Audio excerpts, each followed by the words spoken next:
বন্ধুরা, আমি চলে আইছি শিক্ষা সফরের জন্য। তোমরা কি সবাই রেডি?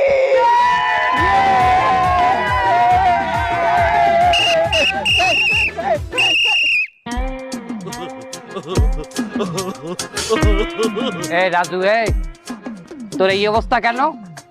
কি অবস্থা? তোর স্কুলের ড্রেস কই? তার শিক্ষা সফরে যে ড্রেস পরা লাগবে এরকম কোন আইন আমার